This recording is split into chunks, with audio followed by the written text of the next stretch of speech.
Ladies and gentlemen, welcome to a very special edition of the Ocho and Ortiz Wrestling Podcast. We're stepping away from wrestling for an episode or two, actually for a couple of episodes. With this coronavirus going around, we thought we'd do something different. So on this episode, we're going to discuss Disney, and we're going to do a couple of Disney-related podcasts going forward. So we hope you enjoy this. Please leave us a comment. Let us know what you think of this Disney podcast, and if you'd like us to do more. And if you do enjoy this, please be sure you give it a like, and again, leave a comment and share it on social media. Thanks, guys. Ladies and gentlemen, welcome to a special edition of the Ocho and Ortiz Wrestling Podcast. Special because there's no wrestling right now, so we're going to do something a little different. What is it? Stay tuned and you'll find out. Let's get this shit started.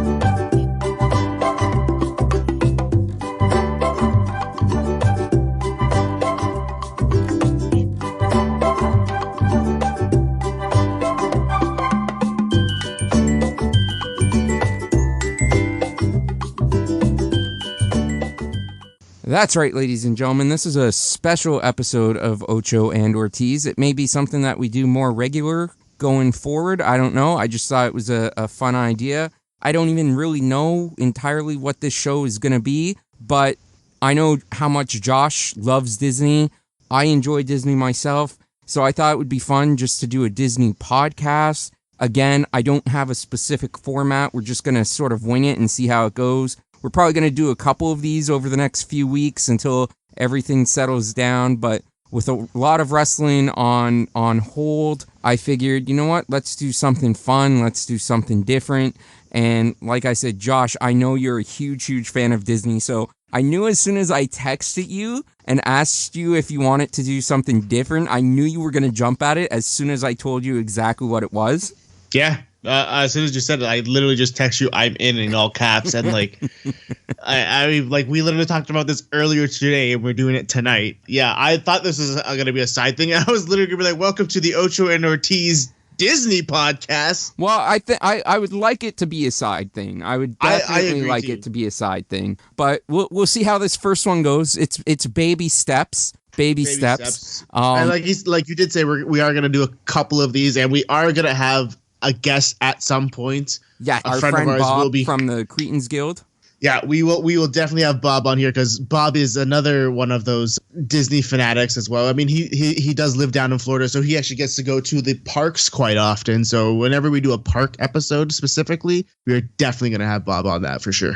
Yeah, and I mean, speaking of parks, we're recording this, and as of this recording, we're kind of supposed to be getting ready to go to Florida. Yeah, next week for Tampa and Disney and Orlando and Busch Gardens. However, thanks to the virus that's going around shutting everything down, that is not happening. I have not been to any Disney theme parks since I was a child. I know you go quite regularly. Josh, let me get the show started by asking you, when was the first time you remember going to Disney theme parks, and what was it that you loved about them that made you continue to want to go on the regular basis with which you go? My earliest memory of going to the parks, I would have been probably about five or six, because my sister was like just born. So we have a 5-year gap between us. So I probably would have been 5. And like, there's pictures, but I do still have some memories. Like I remember going on Dumbo with my dad. Like that was something we always went on, and Peter Pan with my mom because that was her favorite and my favorite ride as a kid. And like that was one of the few times I think my grandmother from Mexico ever came up, and I don't even know how we got her in the States back then because that would have been 95. But yeah, no, that was my earliest thing, and then the only other after that. We started going on the regular in like 2007, I want to say, where my mom decided, hey, I'm going to take you guys to Disney. And my sister and I are like, well, fuck yeah, let's go. So, and one of the best things I remember was that my dad, they had just splitting up maybe a few years before, right? And my dad was like, hey, I'm going to take you guys to Mexico. And I was like, all right. So we had went to Mexico 1 week, and then we had come back, and like 2 weeks later, we were flying to Florida with my mom for Disney. And I remember my teachers being like, you should tell your parents to stop doing this. Your education is more important. And I remember looking at them and saying, fuck that. I'd rather go on vacation. And then after that, it became more of a yearly thing with my mother. Yeah. And it was just, that's something that, and that's why I kind of like going now, because it really makes me feel a lot closer to her, because I don't know if I've ever mentioned this, but I did lose my mom a few years ago, and it just brings back a lot of great memories with her. Mm-hmm. And like one of the rides that I always still go on every single trip, pretty much every single day that I'm at the Magic Kingdom, is Peter Pan, just to feel a little closer to her at some. I mean, it might be a weird thing, I don't know, but like it's just, that's one of the reasons why I like go there. It's the happiest place on earth. It really is. And you may remember this. I don't know if you do. I know I can't remember mine. Do you remember what the first Disney movie was that you watched? And, yes. And what was it? Aladdin. Nice. It was the animated version of Aladdin. That was what, 91 or something? I think it was. Aladdin, I think was 92, 93. Yeah. So I was like 2 or 3 Beauty and the Beast, old. I think, was 91. So I was like 2 or 3 years old, and that was the first movie my parents ever took me to in a movie theater, was Aladdin. So Aladdin is a big part of like my Disney thing. Like even when the live action Aladdin came out, I fucking love that movie. But Beauty and the Beast is another one of my favorites. I remember as a kid, whenever I would get sick, that was the movie my mom and I would watch all the time, and it was my mom's favorite one as well. And so I got to take her to go see the live stage production here about a year before she did pass as well, which was really cool, really, really well done. And I've also seen the Aladdin stage show as well, which is also really, really well done. Yeah, I like I said, I can't remember the first Disney movie I ever watched. Like, I can't recall which one it was. But, I mean, I was born in the time of that Disney Renaissance, right? Like, yeah, in that late 80s, early 90s when they were getting back into their animation and their animated movies were taking off again. So I don't remember the first one that I saw, but I remember as I was growing up, when I was that age, like 4, 5, 6, all these movies were being shown to me, especially when I was in like daycare and like kindergarten and stuff. We were watching all these movies that had just recently come out from Disney. So things like The Little Mermaid, things like Beauty and the Beast, and then Aladdin and Lion King. I think Lion King may have been the first Disney movie that I saw in theaters. The first Disney animation, at least the first one that I remember seeing in theaters, because it was Robin Williams, and I've always been a huge Robin Williams fan. But yeah, just growing up in that Renaissance, and then, you know, even movies that you don't associate with Disney, or you didn't associate with Disney at the time, that as you get older you find are Disney properties. And I don't know if they were Disney properties at the time or if Disney has acquired them through the years since, but like movies like Brave Little Toaster, which are owned by Disney, and Oliver and Company, which I believe was a Disney property to begin with. I can't remember. I think Brave Little Toaster they acquired through mergers, but Oliver and Company was definitely one that was a Disney original, Disney owned. But at the time, I don't remember, like, Oliver and Company wasn't one that was like pushed the way Little Mermaid and Beauty and the Beast was. I remember watching it as a kid, and I remember absolutely loving that movie, but it wasn't pushed like the big ones. And then years later, as I grew up and I tried to find Oliver and Company on like DVD and Blu-ray, you know, realizing that it was Disney, and I'm like, oh, this has been a Disney movie all the time.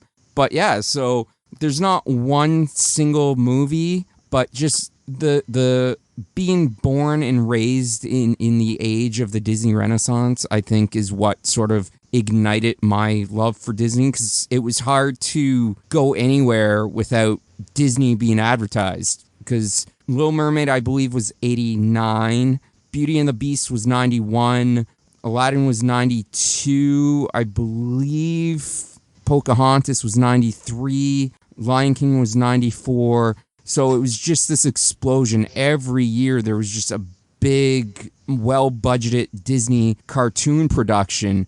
So just growing up in that time period, it was hard not to be fascinated by Disney. And I think that's what brought me into that world. Yeah. So Aladdin was 92, like you said. Lion King was 94. Pocahontas was 95. Oh, did Pocahontas? I thought Pocahontas came out before. Yeah, no, that's about right. Yeah, 95. I think they had been working on it before Lion King. But I think Beauty and the Beast was 91. And then Lion King was released first. But I think they were working on both around the same time.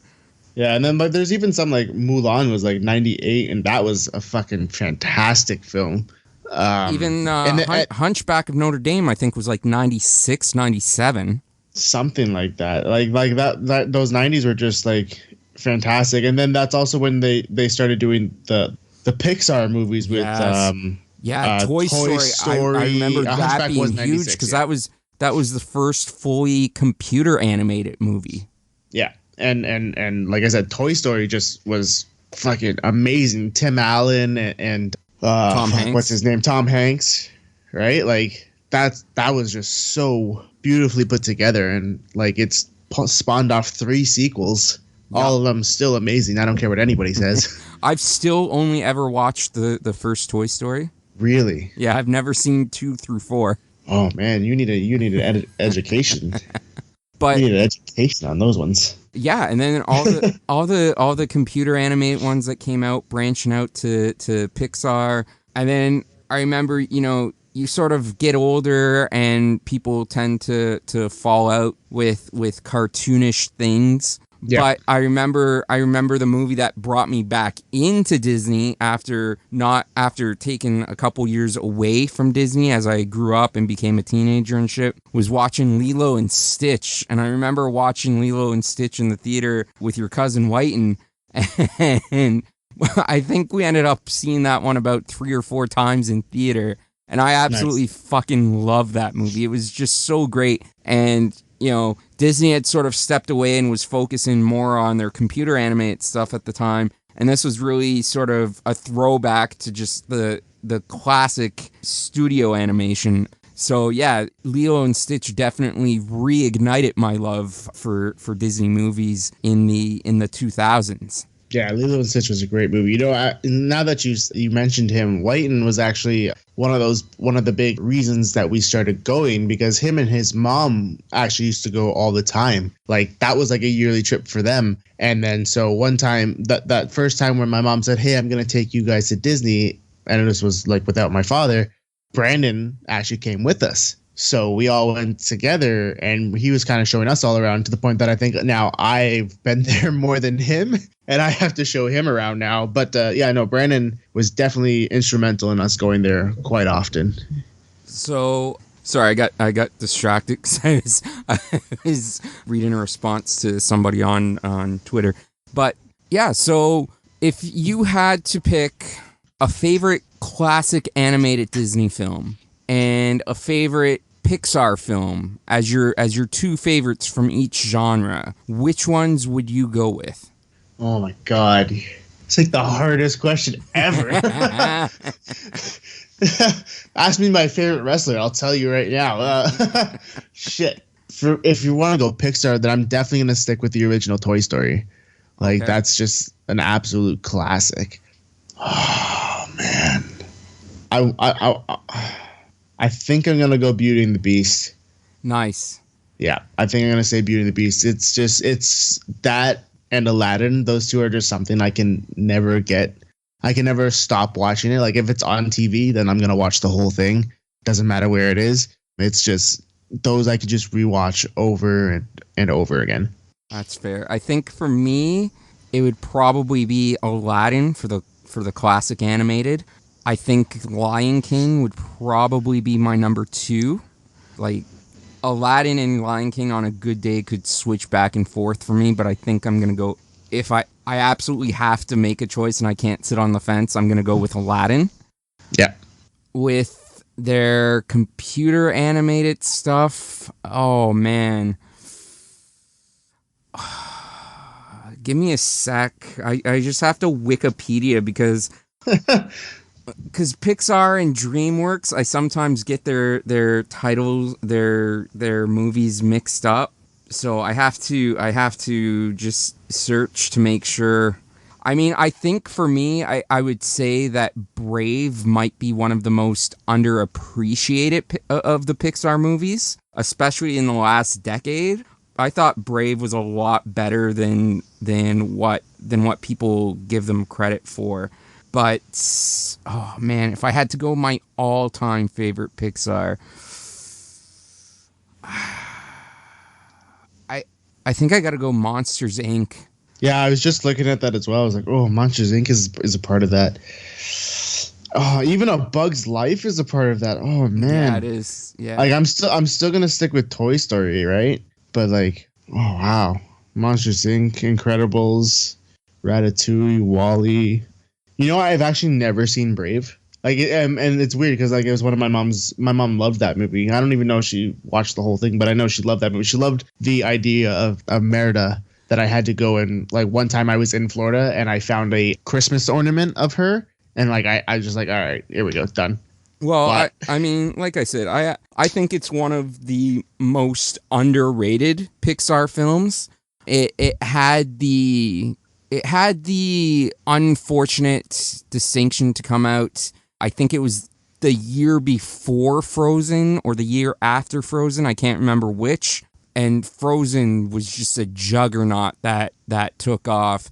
And I think if there had been 2 or 3 years difference between Brave and Frozen being released, I think Brave would have gotten more of the accolades that it deserves.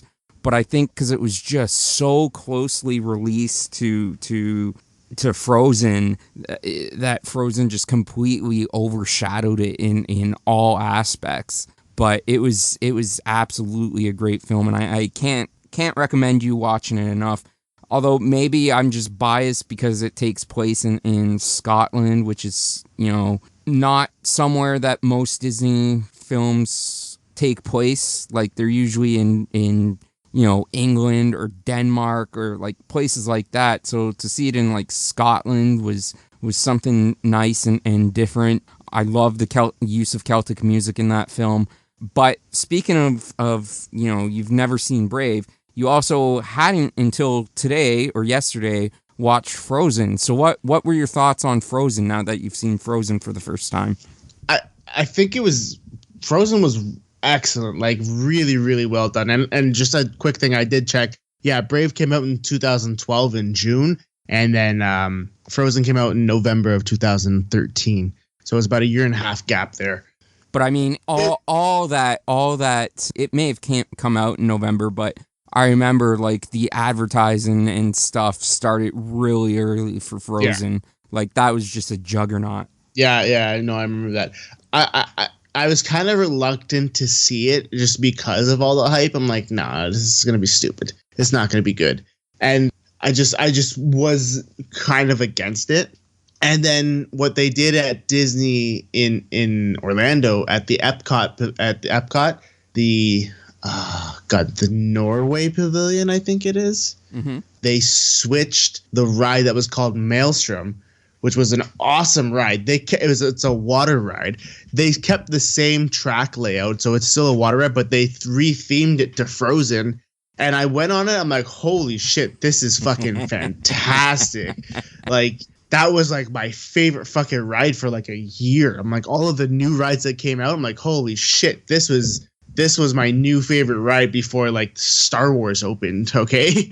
And like, that was something I would make sure I get a fast pass for sure, because there's always like a 2-hour wait for that ride. And then over at Hollywood Studios, they had switched what was the American Live experience, So guests at the park would audition, and I auditioned one time, didn't make it through, obviously, but it was, they would do about 6 shows a day. 5 of them were, and whoever won throughout the first 5 would go on to the final show, something like that, right? And I think throughout the day, if you did win that, you got like some like special pass to go into all the rides fast or something like that. Then the winner would get chosen by the audience because they have like a thing on the side there, and the winner of the final show would get a golden ticket to actually audition front of the line for the real American Idol. Yeah, which was pretty cool. So they in the last, I think they switched it maybe 2-3 years ago now. They had switched that to a Frozen sing along.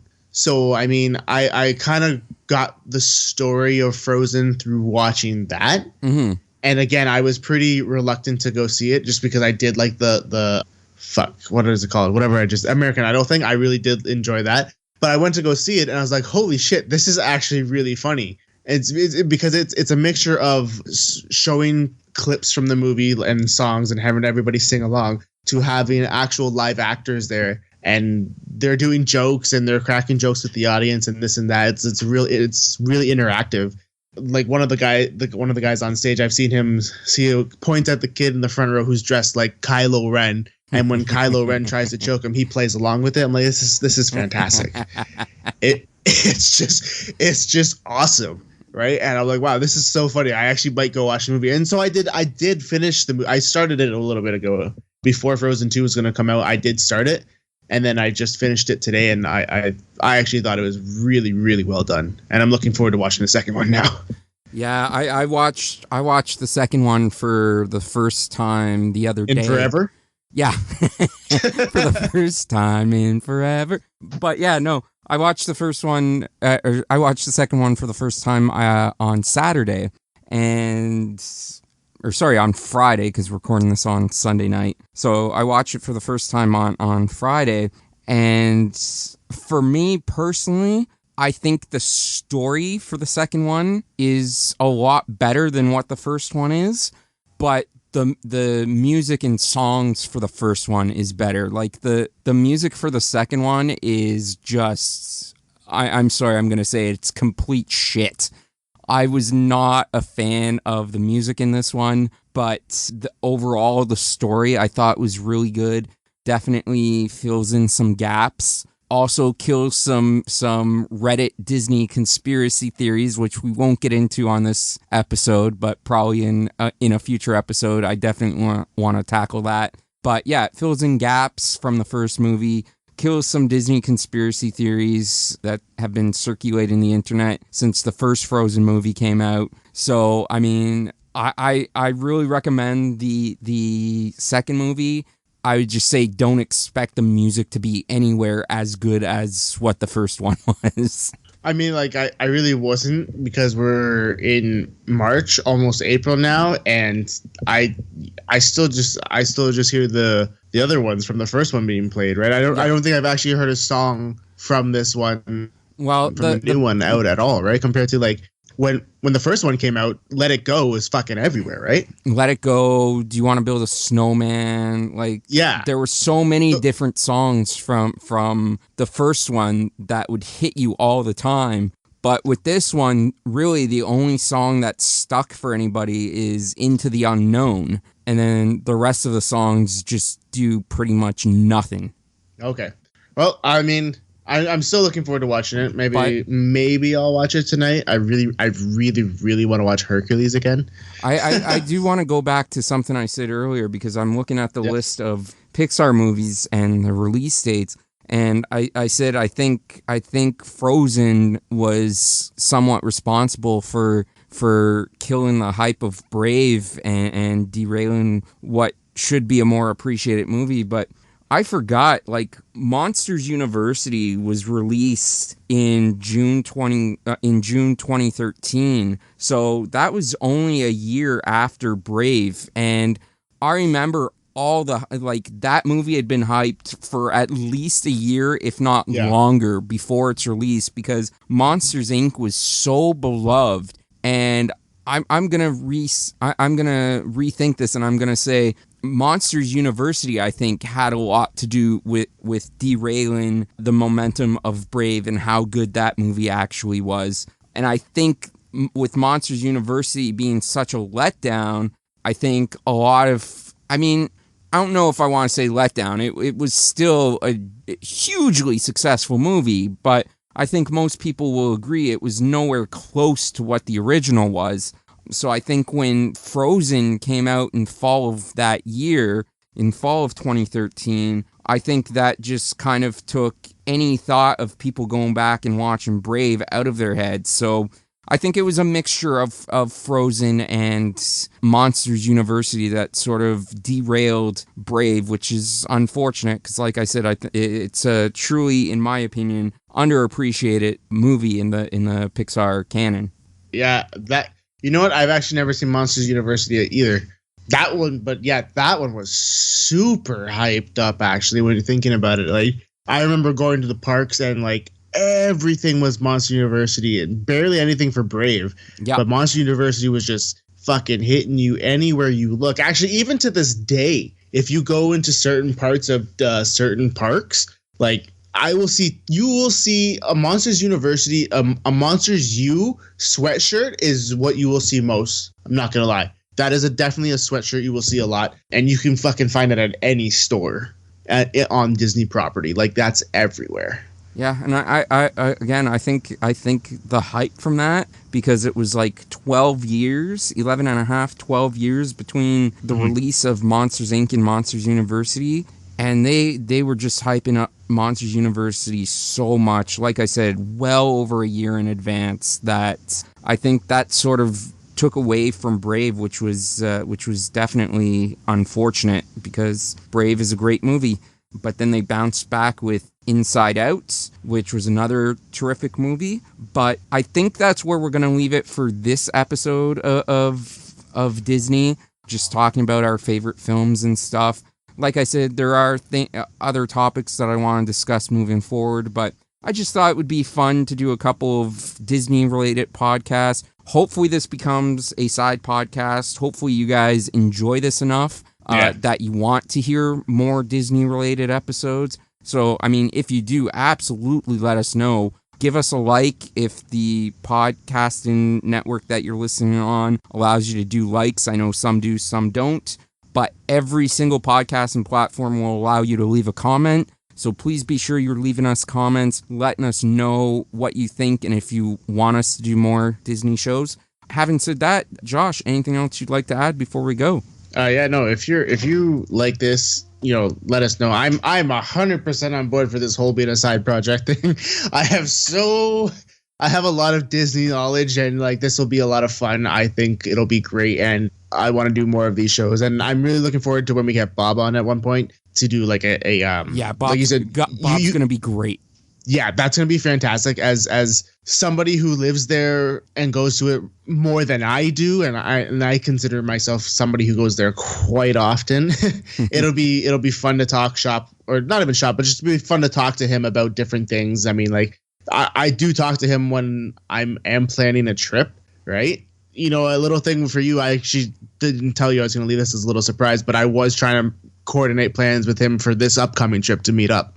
But, didn't happen because of the fucking coronavirus. So, yeah, I'm excited for this. When we do the parks one, we will definitely have Bob on. And even when we do a conspiracy theories one, because I know you want to do that, I'm pretty sure we'll have Bob on for that as well, because he's got a lot of knowledge on that as well. Yeah, I'm definitely looking forward to doing some Disney conspiracy theory related episodes. I've already got one in mind, possibly a couple more, but we'll see how it goes. Anyways, guys, as always, whether you're listening to this in the morning, the afternoon, the evening, whatever time of day it is, where you are, when you're listening, we thank you for listening. We appreciate you listening, and we'll talk to you soon. Bye-bye.